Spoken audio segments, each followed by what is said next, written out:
So page 21, remember I said cross out page 22. You don't have to do the notes on that in this paper. You'll end up doing those later. So page 21, it starts with, you're just writing out the name. So if they give it to you in this format, you're gonna put it in words. And if they give it to you in words, you're gonna put it in symbols, okay? So NAF. Na stands for what? Sodium. So I'm going to write that down. That's sodium. And that isn't one of our transition metals. So we're not going to do anything weird with that. Okay. Na is just sodium. And then F stands for fluorine, right? But because this is an ion, what are we going to do to the end of it? What are we going to do to the end of the word fluorine to make it an ion? Yeah, we cut off the end of it and we put IDE on the end, right? So we're gonna put sodium instead of fluorine, it's gonna be fluoride.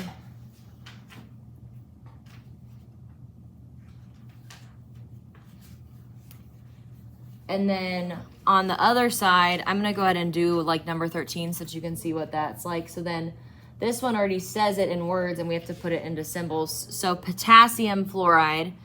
Potassium on the periodic table is K, right? And K is in column 1. So it's going to have a +1 as its oxidation number. Fluoride is referring to fluorine. Fluorine is in column 17 on the periodic table. It's F.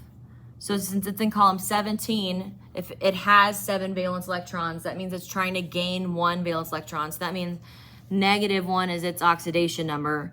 When you crisscross those ones, you just end up with KF. Okay. Okay.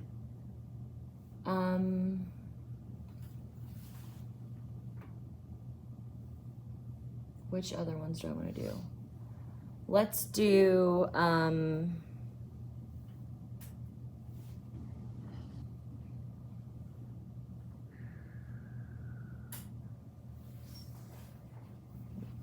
let's do CUS. We're going to do this one. CUS. Cu stands for what? Copper. Okay. And because copper is one of those transition metals, I'm going to put parentheses after it because I have to figure out which version of copper we're dealing with. Okay. And then S stands for sulfur. So I'm going to put, instead of sulfur, because this is an ion, I'm going to put sulfide. I'm going to end it in IDE.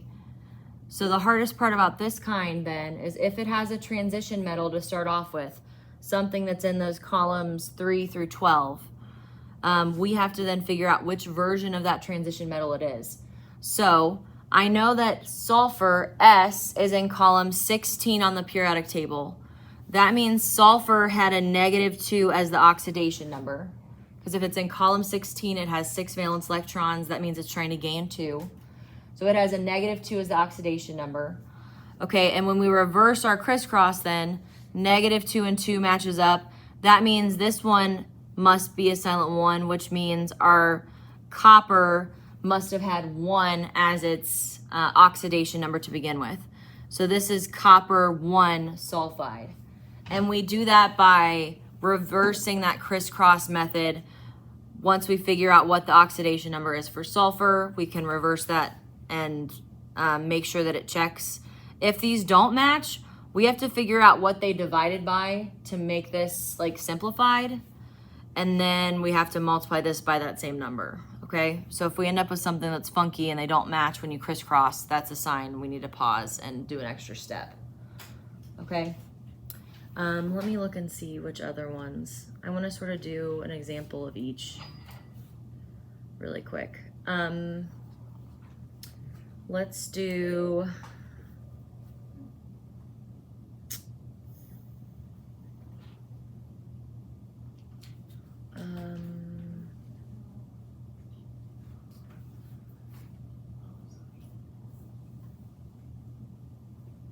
None of those are really crazy. Ooh, let's do this one. Let's do number 21 together really quick. That's one of the weird ones. That way you can see one of the weird ones. So number 21 down here. Ooh, I gotta get it to focus. There we go. It says copper 2 carbonate.